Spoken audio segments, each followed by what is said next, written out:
السلام عليكم ورحمة الله وبركاته. كسو دواذا فيديو كلا اي موضوع كلا ان شاء الله. موضوع ما انتو كسابسين هاي عيال كينا امار علاقة ام حريرك ان لنا عيال كينا حريرك ان لنا عيال كينا من علاقة ان لنا عيال كينا وكو كدوان حرير هذا كلا اوردان دادك كلا لنا هواي ومدك حساسي ادي اد oo u baahan shaqo badan wuxuu u baahan yahay wuxuu ku xiran yahay shaqada anaga galino marka inkastoo tahay xiriir walba in laga shaqeeyo wax ugu horeeyo oo muhiim ah in la xusuusto saa ogtihiin bana channelkan wuxuu ku saabsan yahay waxa waaye waa uu xusuusin in anaga xusuusiyo iyo cid walba oo daawan karta ama daawata inay xusuusin u noqoto waxyaabaha inta badan aan ka hadlo waxyaabaha anaga dhanba iska ognahay laakiin waxyaabo u baahan mar walba inaan is xusuusino asaan ugu dhaqano hadaan ku dhaqanana aan hore ugu sii socono oon ogaanayna wax fiican sameynayna insha Allah markaan la dhaqmayna ciyaalkeena waxa ugu horeysa in xusuusta inay tahay in ay yihiin amaano inuu Ilaahay subhanahu wa ta'ala nagu amaanaystay anaga oo saan doon aanan ka yeeli karin wax anaga iska leenahay oo saan doon ka yeeli karna aysan ahayn anagoo jecel ciyaalkeena oo wax ugu fiican la rabno oo sida ugu fiican u noolaadaan u rabno oo sida ugu fiican u koraan rabno haddana waa inaan xusuusnaana inay yihiin amaano haddana inaan xusuusnaana inaan saan doona ka heli karin inaan saan doona ula dhaqmi karin haddaan la talinayni haddaan u talinaynay wax walbaba in aan ogaano inay yihiin amaano oo ay naga mudan yihiin ilaalo aad ah inaan ilaalinayno qalbigooda inaan caafimaadkooda ilaalinayno inaan korinshahooda ilaalinayno iyo kulli qodobka labaad oo muhiim ah oo u baahan in la xusuusnaado ayaa waxay tahay in ciyaalka ay xiriirka ay hooyadood la leeyihiin ama aabahood la leeyihiin ama qofka korinaya ay la leeyihiin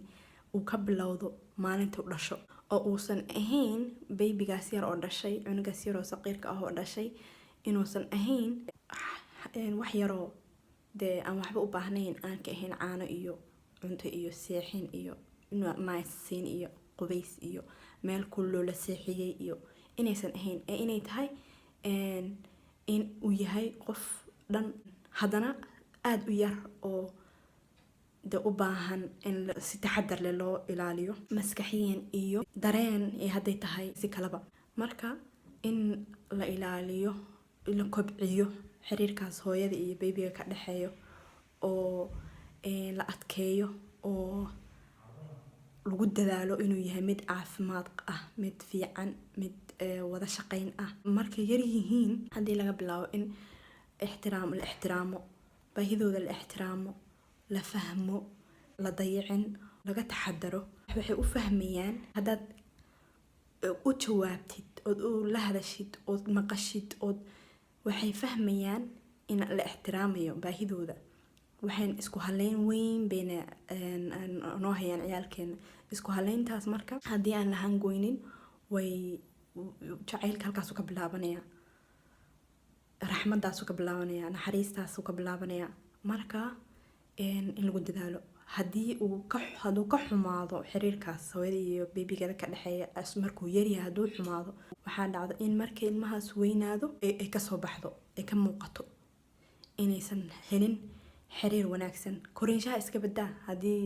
si xun loo soo koriyay oo lagu adkaa oo lagu qalafsanaa oo waxay u baahan yihiin la siinaynin oo laga yaabo la dili jirayba in taas way ka soo baxaysaa shaka kuma jiro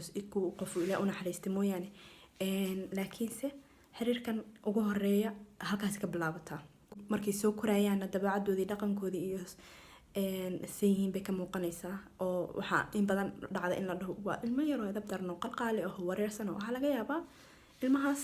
in hadii si loola soo dhaqmay markuu si yara oo si saqiirka si ahaa hadii ay ka duwanaan lahayd sida loola dhaqmay inuu u dhaqmay asaga ee wax badan ka duwanaan lahayd oo si fiican u dhaqmi lahaa taas waxaaba si dheer in markuu weynaado qof weyn noqdo asagana in laga yaabo in ay sidoo yahay dabeecadiisa shakhsiyada uu leeyahay in ay ka imaatay sidii markuu yaraa loola dhaqmay sida markuu babyga ahaa loola soo dhaqmay ama wixii ka maqnaa markuu babyga ahaa marka waa muhiim inaan taasna ku dadaalno inaan u dhawaansho fiican ka samaysano ciyaalkeena aan la yeelano ciyaalkeena markay si yar yihiin aan ka bilaawno aanan ka badbadinina marmarka qaarkood uma fiicna ciyaalka attention badan, waayo taasna waxaa laga yaabaa in ay iyaga hadhow dib ugu soo noqoto oo isumalayaan ka kaliya oo jiro, hadhowna ay negative consequences u yeelato,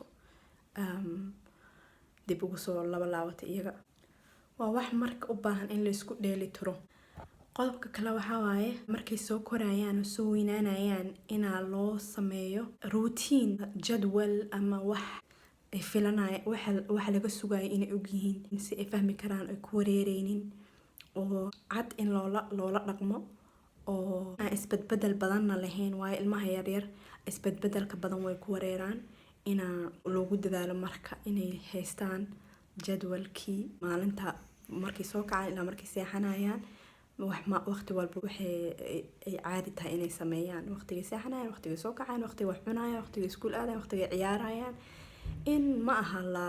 aad loogu adkaado, meesha askar ma aha ilaane iyagoo xoriyadooda la siinaya, haddana iyaga u roon tahay uun inay ogyihiin waxay sameynayaan. haddii ogeyn oo hadhowna adigana waa ku wareeray, waa ku xanaaqay, oo labadiina waa isku wareereyseen, waalidkii hooyadii iyo ilmihii waa isku wareerayaan. marka haddii cadeen ilmaha waxa sugaayo ama waxa mar walba lala sameynayo ama waxay sameynayaan, intaas waxay fududeynaysaa in aysan inay ilma dhaqan xun noqonin insha allah. tan kalena waxaa waaye inaan ku dadaalno annaga waxaan sheegayno iyo ilmaha u sheegayno inaan annagana sameynayno, wax inaan ka sugno ma aha, annagaba aanan sameynaynin.